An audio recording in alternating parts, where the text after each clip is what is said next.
Good evening, and I want to welcome you to our final summer program for the Egg Harbor Historical Society. We have a nice group tonight. We have a very special program tonight, the Herman Birnschein story, the family story, and his enterprises and all the things that happened.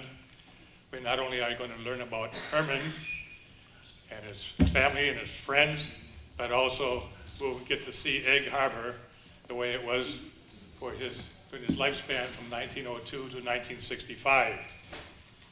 He was, as we'll find out, a businessman in Egg Harbor for 40 years. And we managed to save an icon, and that's the gas station that he produced downtown.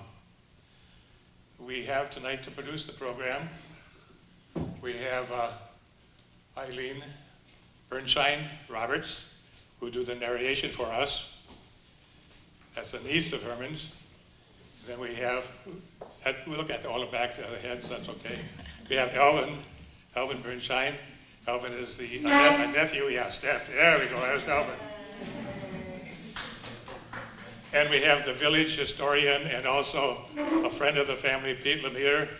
Pete grew up right downtown where everything else happened in Egg Harbor.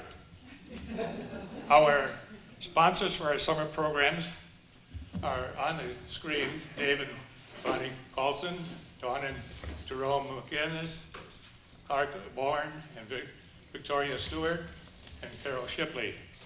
They contributed to sponsoring the programs for this summer. Actually, it was for last year, but everything was canceled because of COVID, so we carried it over to this summer. As we go through the program, Eileen will give us some background on Elvin, and we will see some slides. I'll forward the slides on Herman, excuse me. Elvin's over here. On Herman, thank you. That's why I got you in front here, Judy. Keep me up. And when it's time to turn it, come up, push this button here. Okay. So we'll have some slides, and then we'll advance on, and we'll make comments, Elvin and Pete and Eileen, about slides. You can either keep it in the back of your mind if you see something that really should be said about the slide that you might know, or I guess we're open enough that you can just shout out and tell us all about what you know about that slide. There are people on here, we do not know who they are. You might know them, and maybe let us know at that time or later. We'd appreciate that. I will try to adjust the volume, so once we get going with Eileen, we will continue then on right through the program. One last thing I want to mention, those of you that are familiar with the Historical Society programs, it's just unbelievable how soon this place is cleaned up when that last bell rings. That's so if you're an able person, an adult, male or female, if you could help us with the chairs, it sure helps a lot. Otherwise, Pete and I have to do that tomorrow at 7 in the morning. The carts are back there. I said 9:30. Okay, so with that, Eileen, you want to get us started with the Herman Birnschein story? I would love to do that, and it's so nice to see everybody here tonight. So as are we okay for volume on Elvin? As Giz. Lower? I don't, we got a person going higher. I have 2 hearing aids, I go for higher. Sorry. Okay, already? It's nice to see everybody here, and as Giz had said, please feel free to interject if you recognize people or if you have some comments or if you remember Uncle Herman that you'd like to tell us about. But Herman Birnschein, my Uncle Herman, was born in the township of Jacksonport, August 20th, 1902. He was one of 10 children born to Carl and Eliza Birnschein, who were progressive farmers in West Jacksonport. He attended the Washington School, located on the corner of Ehlers Road and County Road I, where he graduated from the 8th grade. After grade school, he helped his parents on the farm. This is my Grandma and Grandpa Birnschein, Uncle Herman's mom and dad. I have very faint memories of him. I remember going to the home when he was dying and my dad sitting on his bed. At that time, he had a big white bushy beard like Al has tonight, only I think Grandpa's was longer than yours, Al. and I remember that they said that Grandma Birnschein was a large woman, but she had very tiny feet. Whether it's true or not, I don't know, but that's what I have. Him being my grandpa, I don't remember. I was probably a little baby. I was born in 1940, so I don't really remember him. Grandma, I remember her a little bit, very vaguely. You have to understand, my memory doesn't carry me quite back that far, but I do remember being with her as a pretty little tyke. I don't know how big I was, probably a year or 2 years old. That's all I know about her. And these are the three boys. That's Uncle Bill on the left, Uncle Herman in the middle, and Bruno on the right. And Bruno was my dad. And there they are as older gentlemen. That's Uncle Herman on the left, my dad in the middle, and then Uncle Emil on the right. And this is their sister Annie. The talk about her when she died, I think like about 18 or 19 years old. She had gone to a baseball game in Kewanee and was hit by the baseball and died shortly after she had been to the baseball game. And they had always said that she died as a result from that injury. She was very pretty. I just want to interject that we do have that story in the Birnschein book, which you see over here. It was in the newspaper, that baseball accident and things that came after that amongst the teams in that game. So this is recorded in the Door County newspapers, which is in the booklet that's over on the table.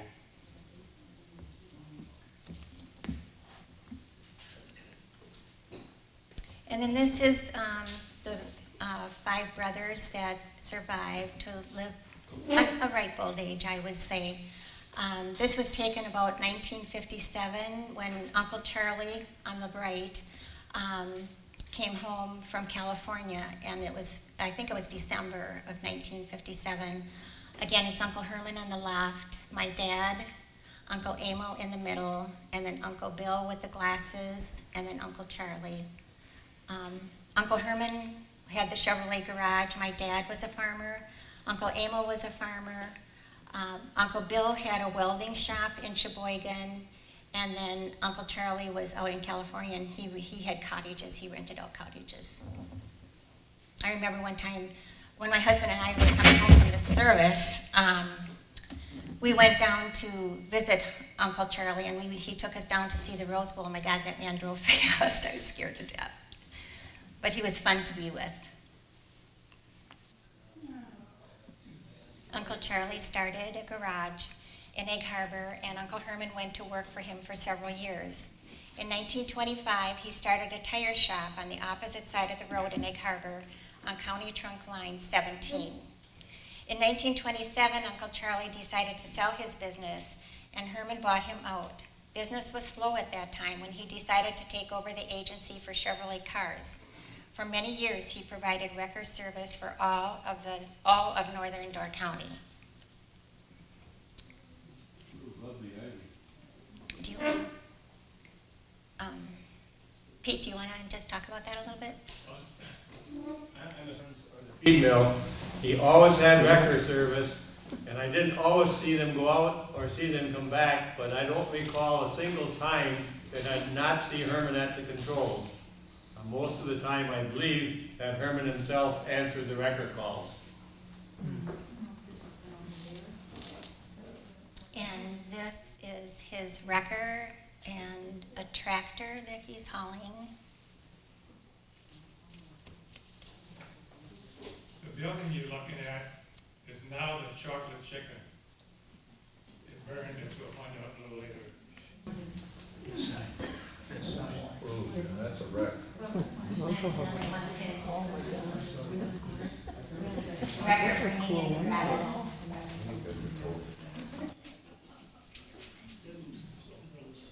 And this is also at the gas station. This is Uncle Charlie's son, Lawrence, and Uncle Bill's son, daughter, Marcine. Giz likes the raccoon. This pet raccoon. That's that. Every kid in Egg Harbor at that time had a pet raccoon, I think. No, not really, but. Charlie has a little history coming up here. Charlie's son. And this is Uncle Charlie and his son Lawrence.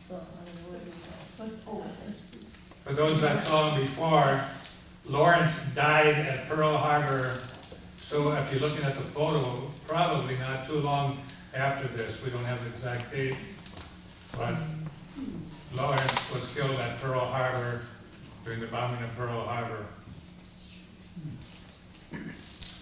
Uncle Herman thought the winter months were slow and dull in Door County. So during the winter months, he would go to Milwaukee and find employment there, anxious to acquire as much education and knowledge as he could. Uncle Herman attended night school and worked days. And this is a picture that we kind of imagine might have been that same time frame.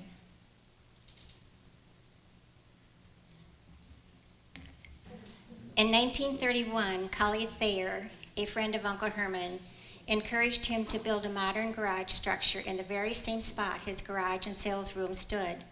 It would be of Old English style and one of the most attractive in the state. This building would be 100 feet by 50 feet and modern in every respect. There was a beautiful sales and display room, stock room, tire repair shop, and gasoline station. And Pete, you have a little bit of information on Cully. Yeah, thanks to Gibbs's research, he went through the advocate and we found an obituary for a C.E. Thayer, and Herman attended, was a pallbearer, and Mr. Thayer was the regional manager for the Standard Oil Distribution Center in Sturgeon Bay. So if you remember that first photo, there were a couple of old pumps there. We're assuming Herman was selling Standard in the old garage, and Mr. Thayer convinced him to build the modern stone building we see downtown now. And that's just another picture of the garage.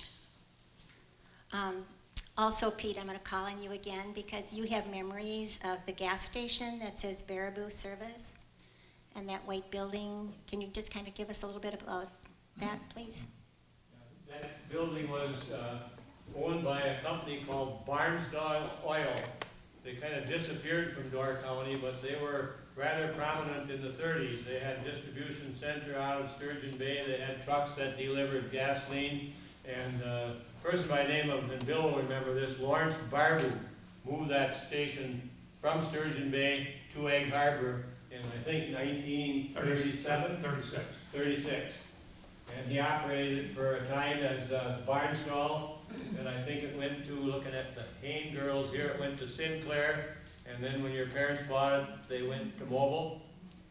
It was Sinclair for a few years until my Uncle Shorty started working for Mobile, and then it became Mobile. That's the history on the building you see there of Baraboo's Super Service. Most of you remember that as Harvey Haynes gas station, where the park is now located, the north edge of Village, Harborview Park. That was moved from Sturgeon Bay, where the Ace Hardware is now located, in 1936, and Judy and all of her brothers and sisters grew up there. My dad bought it in 42. In 1942, yes.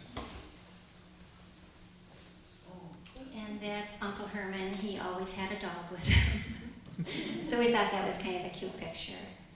An interesting thing is all of these pictures that you're seeing tonight came out of Uncle Herman's original photograph album. If you want to play historian, you can date this picture where you're sitting, according to what I just said, or Pete just said. The gas station was moved from Sturgeon Bay in 1936. He built his station in 1931. So there you got this picture dated between probably around 33, 34, before the gas station, 35. And Bill, do you remember the Wilson store? No, that I remember the building next door, and, oh, the guy that lived in it, that was kind of a local, whatever, Mhm. and we used to chew the grass in front of his, sermon.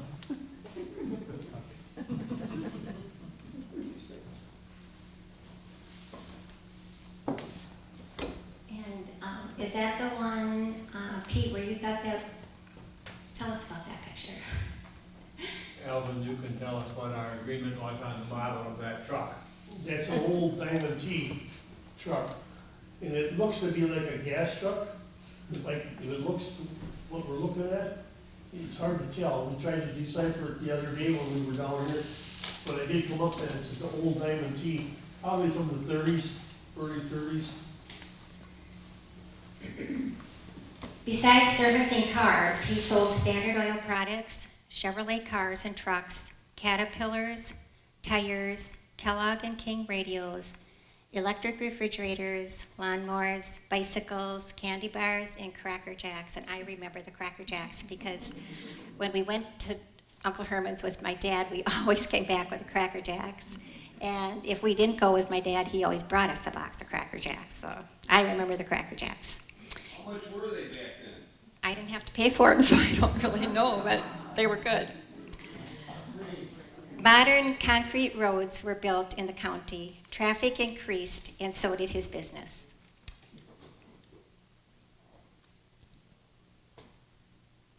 And those are just some vehicles in his garage. And those are the tires that he had. We decided they were wrapped in paper or something, right, to protect him from shipping. The gentleman on this picture we do not recognize, but we're assuming that it's some of his mechanics. And it's another picture of the tires, and notice the gas pumps on the left, kind of like not like we have now. Did you have to crank those pumps? The tires you see. Oh, can you back it up there? Yes, I can. Can I go back to the tires? Just a little history on those tires. You see those big diamond tires, probably road grader tires. When I was a little kid, we seen the tires on the tire pile behind the garage. We used to go back there and play. And I asked my dad, I said, how come all them old road grader tires are there? Well, he says, son, your uncle sells all the tires to the county highway department. If they need a tire, they have to come to him.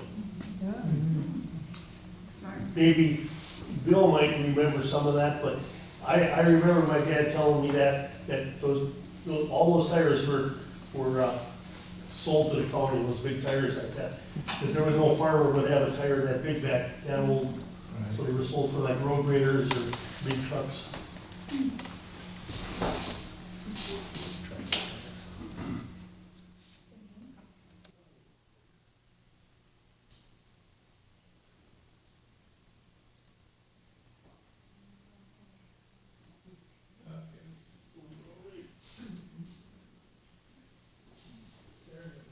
And those are the Caterpillars that he sold. And this was an ad that Giz found in the Door County Advocate, advertising his radios.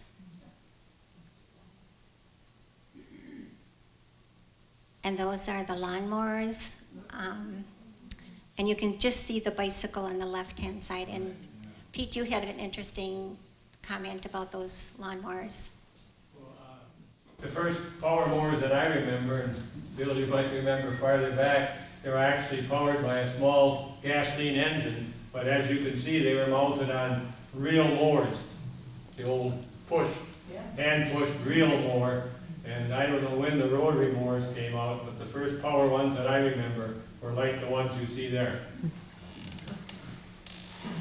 With the new attractive garage, valuable and prompt service given by his mechanics, Wallace Leinbach, Joseph Gagnon, Lee Adams, Arnold Fairchild, and Al Strag, Uncle Herman made many friends through the years, brought more business to him by their recommendations. His station was where people would gather to tell fish stories and have pictures taken to prove their stories.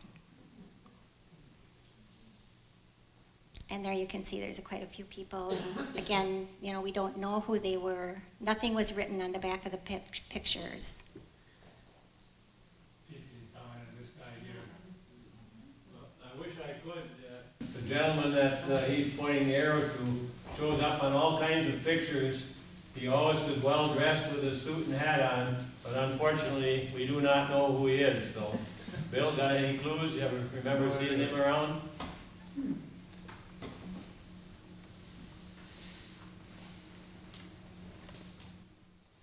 And again, you can see those fancy gas pumps with their crowns.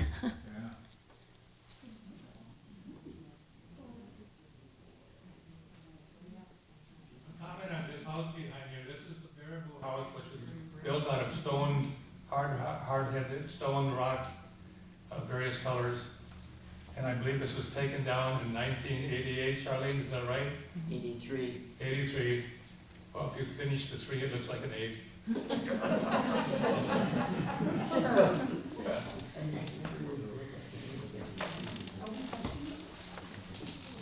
there's another picture of his record.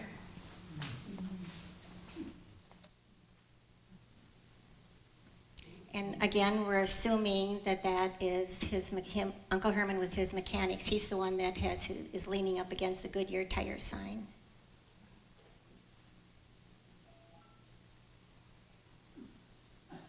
I don't know who these gentlemen are either. It would have been really fun to have been able to know who they are, but Does anyone know who these two fellows are? We've been looking for them for a couple of years.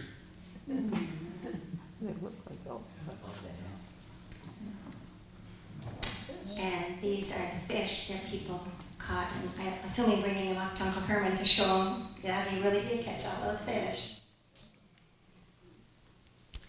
In 1947, a fire destroyed the garage that he had refurnished and modernized after he had purchased it from Uncle Charlie. It was estimated a fire loss of $75,000, and for a time they thought it would wipe out the entire village. In the building at that time, there were several vehicles, a large stock of merchandise, and a lot of equipment. Herman needed this building as he used it for storage, and he did the repair work there. Hardly had the ashes stopped smoldering than Herman began to erect a more permanent building to accommodate the large business he had built. Now this lot accommodates the Chocolate Chicken and the Harbor View Grill.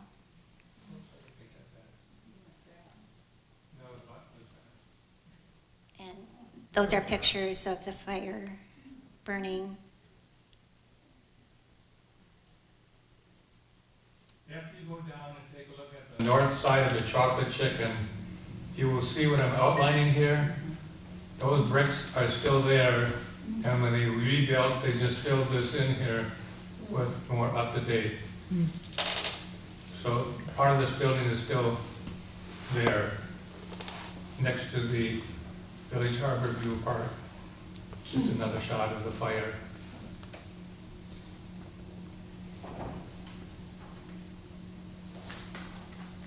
In front of this structure were the original gasoline pumps. Of course, the original ones were the old-style hand pump, now modernized. His pumps were the latest type, and in a normal year, they would pump 100,000 gallons of gasoline.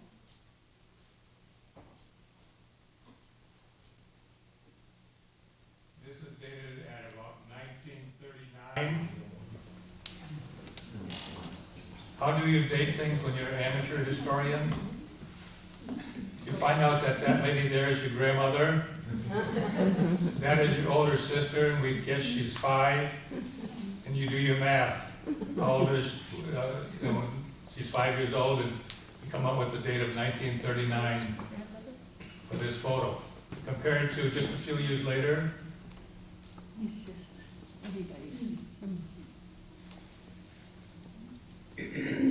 Uncle Herman would sell about 50 or more Chevrolet cars a year, and his mechanics would service hundreds of cars.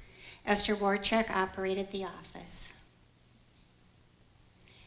And we kind of figured out that he was great in advertising because there's tons of ads that Giz found in the Door County Advocate. And Giz, you had a date on that, didn't you, from what the first one was to the last one? As you see in the upper left-hand corner. The first date that we found in the newspaper for advertising, 1926 for automobiles. And you can see the prices, and you see the photo of the automobile. One of his last ones was 1965. So that's the span of basically his 40 years in business, selling automobiles out of downtown Egg Harbor.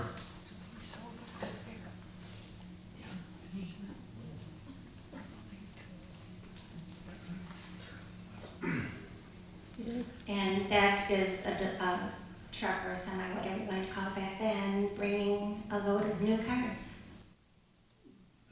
What has he got on there? 3, 4? 4? And this is Uncle Herman receiving an award from the Chevrolet people.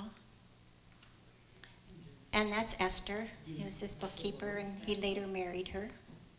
Howard wants to go back. Isn't that Grover Stapleton? I don't know. Looks like him. Does look like him. Yeah, he become judge, I think, Judge Stapleton. He was an attorney, Yeah, I know the name. yeah. Looks like him. What was the name? Stapleton, Grover Stapleton. I Okay. think he become a judge, if I'm not mistaken. Bill, would that be right? Well, he become a judge, but I'm not sure, it's Rover. You don't think that's him? I don't think that's him. Maybe a Chevrolet man, you would think. I don't know. Back to Esther. Okay, and then you just want to go on to the next one, Gibbs? Okay, this is a picture of Chief Oshkosh. Uncle Herman was a great friend of Roy Oshkosh, and Al has some stories to tell about Chief Oshkosh and Uncle Herman. He was out to the farm. Herman would bring him out to the farm, and he'd come out there by himself. Him and Ruth. I was probably in high school then already when they would come out. They were out there quite a bit. And my sister actually become one of the little dancers that he would have when he put on his shows over there at the place. Very, very wonderful man, very knowledgeable. And a lot of people didn't think that he was the chief, but he was the last chief of the Oshkosh Menominee Indians. Yep, he was the last one. And I remember her very well. And I don't know what's over at the place now, but when he had it, you could go down in the basement. The basement floor was bedrock, smooth as this floor. Solid bedrock. You can see where the glacier slid from the south part of it, west to north, southeast, just this direction, from the bedrock down there. You wouldn't think that that was there with all the rock and all there, but that's where it was, smooth as glass.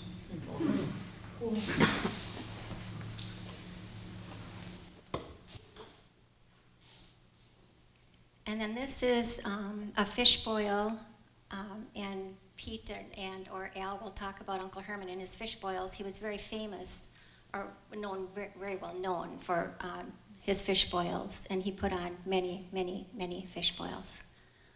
So Pete and Al? For the information that I kind of came up with, looking back, that he was probably one of the first ones. How he got into the fish boiling business, I really don't know, but he was supposedly one of the first ones to start a fish boil here in Door County. You know, and that's all I know about it, but I really did an awful lot of fish boils. And when I got a little older, I was one of them that helped clean up the kennels.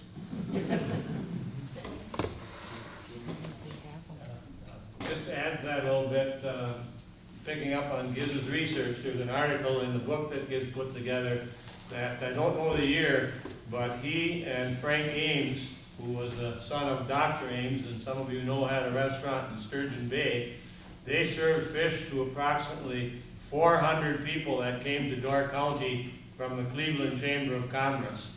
So we had small guest groups, and he had huge guest groups. He served for the Farm Bureau, he served at his church over at Zion at West Jacksonport. I have fond memories of the annual fish boil that Herman would put on for the baseball team.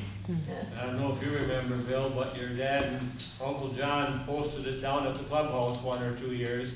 But every year after the season was over, if we won 2 games or 10 or none, Herman would put on a fish boil and beer and treated the ball team. Oftentimes it was in a little yard behind the garage, so. He boiled a lot of fish in his lifetime, I'll tell you that. He always put on a fish boil for the Door County Highway Department. He was very good friends with Russ Beery, the highway commissioner, back when I was a young fella. And I remember him putting on fish boils for the highway department, all the workers. They'd have a afternoon or whatever it was, they'd take off and they'd have the fish boil.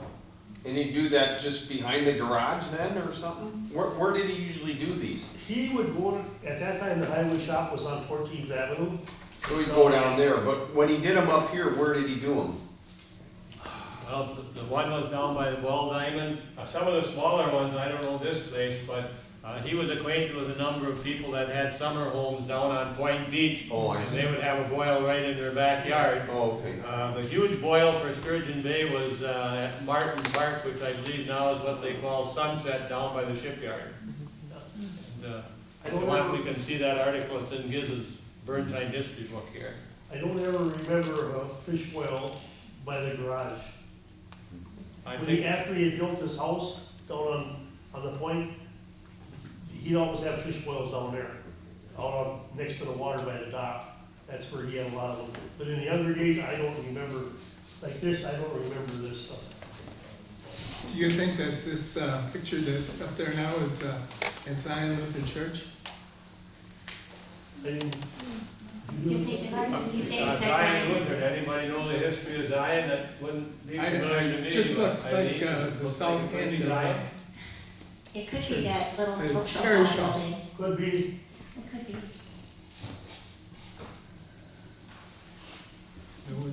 Okay. Uncle Herman was an opportunity to attend Packer games and tell of their greatness and the wonderful team that we would have the next year. This is also a picture that I took out of Uncle Herman's album. He had those pictures just glued in really good. So when I took them out of the album, of course, a lot of the black paper came along with it. This postcard was written and sent to it was sent to Uncle Herman. I think that it was sent to him by Gene Roncini, who was the coach at that time. I could figure out the date, and it was 1952. Some of the Packers' names I could recognize by looking at a roster from that time period and recognizing their numbers. But, and I'm assuming some of these people are in the front here were line coaches. But he was a great Packer fan, and he truly believed in that team, like we do today. I looked this up, the record of this team was 6-6. Those were the days when they played 12 games instead of 17 and took you into February. They were maybe done by Thanksgiving. There's Tobin Road. Some of these people actually played for Lombardi. Here's Dave Hanner. And one of my favorite is Bobby Dillon, number 44. If you find him there, he was a one-eyed defensive back. Right here he is. One of the top ones. I just barely remember these from my early, from the 50s. This is 52, but you can see how things have changed. This picture was taken at Green Bay East High School. That's where the Packers played, behind the high school in the 1950s. But it did seat around 18,000. This set of wooden bleachers went all the way around. And you can see how things have changed in the days of the 1950s. There were 3 Afro-American ball players. That's changed a lot. All things have changed in society. But for young kids like myself, just like Herman was older, but we still had an idea of what was going on. And as Eileen said, the back of the postcard appeared to say, "Thank you, Herman, for your telegraph." Maybe Herman had sent coach a telegraph wishing for him to win 7 games instead of 6. So that's an interesting, another fact I found in that book when I did research. Herman was involved in a lot of sporting things, but one weekend he went to the Badger game on Saturday, then they trucked over to Chicago for the Chicago Bears-Packer game. Another thing he did with John Birnschein and some of the other people in this area that were into winter sports at this time, they tried to develop a winter sports area at Shinsdale Park. They did have a ski jump and other things going on there. And the story in 1938 was that Herman and John they had invited the 1938 skating team, the Olympic skating team, to put on an exhibition. Problem was, in 1938, there was no ice. So, and there were no indoor ice rinks. So, but they made the gesture anyhow and had invited the Olympic skating team. So he was involved in a lot of different things, in sporting events being one of those. Anything else on the Packers? Uncle Herman sold his garage in 1965. January 11th, 1966, he passed away. This is one of the an older pictures. That's okay. These are pictures that, were taken in his later years. That's him again. Oh, 64, 60, I think so. 64 years old. Yeah, he was 64. He was not a well man. He had diabetes, and he just really didn't take care of himself. So he had a lot of complications later in life. You don't remember him? Oh, yeah, I remember him, I didn't remember when he died. Oh. I was out of Big Harbor by that time. Okay, yeah. 1966. And then there's that one of him with his, he always wore this hat, and you always knew that was Uncle Herman with his, what kind of a hat did you call that, Pete? Bus driver's hat. Yeah. Military hat. It has a, Royal Herman Birnschein hat. yeah, that hat had many names. The emblem up there is a Standard Oil emblem, so great guy. And now Pete and Al have some more comments about Uncle Herman, of things that he did socially, academically, and for the community. So, do you want the I just have, Al, you got anything you want to toss in here? Or? Well, back when they showed the Caterpillar tractors, I tried to come up with something, and I don't ever remember seeing tractors for sale down here. He did have a little Caterpillar 15. We would use it out on the farm when it was wet. We'd pull logs out. When they dug the lagoon down where the condominiums are down on White Cliff Road, they used it down there to pull logs out of the woods and stuff. And whatever happened to it, I don't know. I don't ever remember him selling Caterpillars, probably before my time. But I'm thinking that he would have been good friends with the Brebners. The Brebners at that time had a cottage not far from down here on Point Beach, or down below the bluff before the skating rink, or before the beach. He might have been good friends, and he sold tractors for them. To be a Caterpillar dealer took a little doing, I would think, but he may have sold for them. They might have brought him up here for him to sell. I don't know, I'm just guessing, but he was friends with a lot of these people all the way around.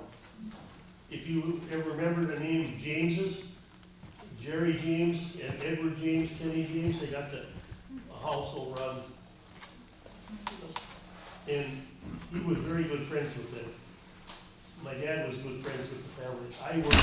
I used to cut grass for the Jameses, the Schwartens, and very, very nice people. Herman was friends with all of those people. So we can see that Herman was a very astute business person for the 40 years he was in business. But I think we'd be remiss if we didn't share at least a little bit of the countless civic and community activities that their Uncle Herman was involved in. Giz has mentioned a few, and I'm going to rattle these off quickly. just to give you some idea of the scope that Herman was involved in here in his 40 years in Egg Harbor. He used the gas station to collect taxes for the town of Egg Harbor, sold hunting licenses at the gas station. He was a member of the Door County Civil Defense Group during World War II. He was kind of a leader of the so-called home air raid wardens. He was very supportive of the opening of the Peninsula Players, and Giz found some research that Mrs. Rathbone actually credited Herman with not only verbal support, but provided some money when they started off back in the early 1930s. I think 35 was the first year Peninsula Players were in business. He organized the Lions Club at Egg Harbor, and we have a helper here in the front row, Bill Birchinger, that was in on that positive move. He was the secretary and treasurer for the original Northern Door County Baseball League, which turned into the Door County League that we see now. He was also very instrumental in a key group that had the Egg Harbor franchise transferred from Carl Demeen, who was the sole owner, to the Egg Harbor Men's Club, and moving the ball diamond from the old fire station location on Harbor School Road to the present location. He was a supporter of winter sports, as Giz said. He was a director from Egg Harbor for the Door County Conservation Club. He was in charge of the fireworks for Egg Harbor in the old days when they shot them off from the old town dock, northwest corner of the dock. Kids would be down there wanting to see what he was doing, and he was always friendly when he hung around at the station, but setting up fireworks was, get the you-know-what out of here, kids. But Herman ran the show in the 4th of July fireworks for years. We already said he provided wrecker service. His station was a Lake and View bus stop. After he died, he was honored by the Egg Harbor Lot Club in a race featuring the Herman Birnschein Memorial Trophy. He served as a town of Egg Harbor constable. He was involved in the Door County group that came up with ideas how to promote scrap and salvage and how to handle it and get it to where it needed to be during World War II. He was a Chamber of Commerce director, a vice president, and a president, and he also was pretty foresighted. Anybody that's familiar with Egg Harbor knows where Anchorage Cove, I believe it's Anchor Cove or Anchorage Cove condos. Herman bought, was it 100 or 150 acres down there, Al? 150 acres he owned all along the shoreline and all the way up, including the land where a friend of mine here, Judy Ortiz, that was all owned by Herman, the whole thing. His plan was, I believe, to eventually develop and sell lots, which, was 50, 60 years ahead of his time. He annoyed the kids in Egg Harbor because we used to walk all the way to Juddville on the beach, and when Herman cut the lagoon in and the slit going out to the water, we had to come up and walk all the way his property on the woods, and then go back through the mosquito woods and get on the shore to get to Juddville. So, with that said, I think we've given you an idea of how involved this gentleman was and what an important part he played in the history of Egg Harbor. And maybe in closing, we should also mention any of us that did business with Herman. I bought a 46 Chev, 51, 58, 63. Esther was the ultimate professional. Everything was done to perfection by Esther. And she was also quite involved in the community, I think, in the women's club and the garden club. It could be, yeah. Yeah, so that's our story of Herman Birnschein.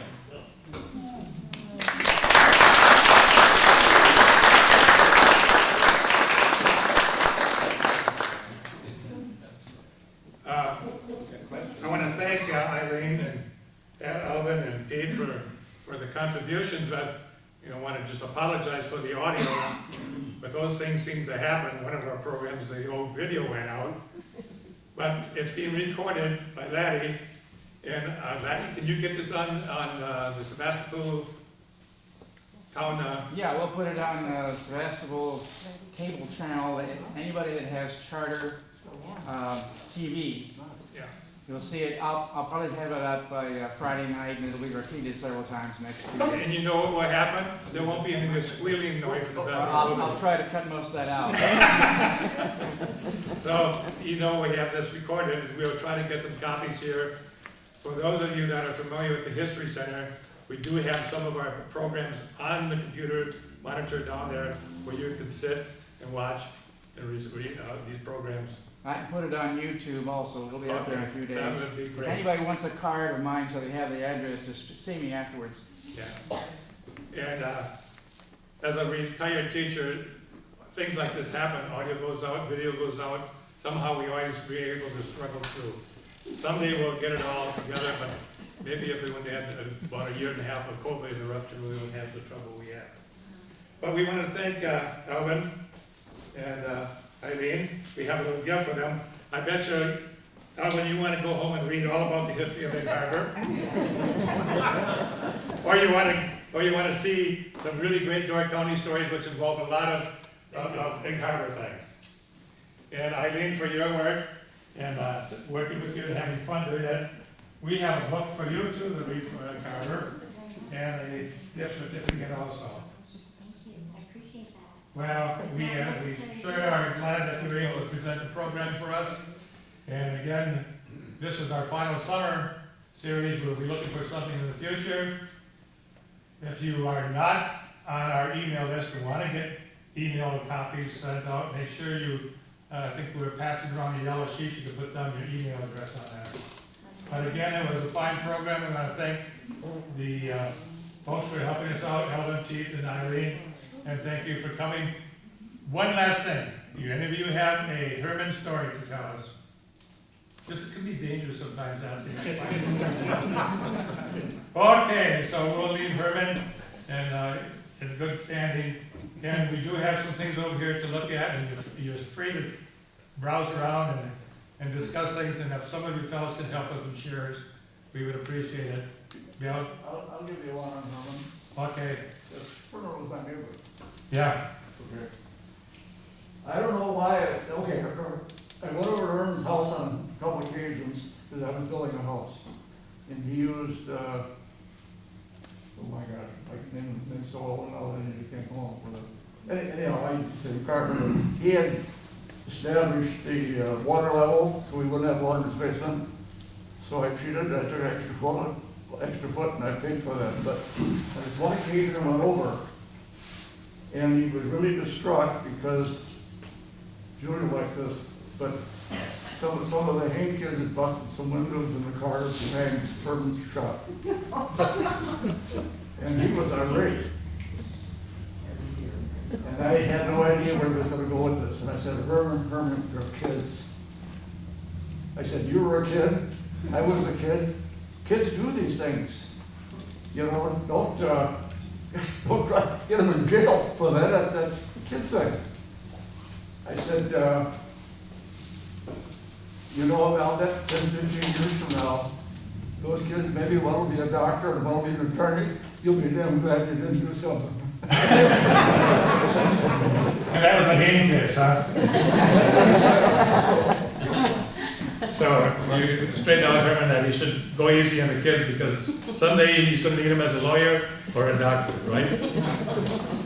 Well, I want to thank you for coming, and if you need an elevator, it's down at the end of this hall and the stairways here, and we will have future programs, so keep an eye on the calls, keep an eye on your email.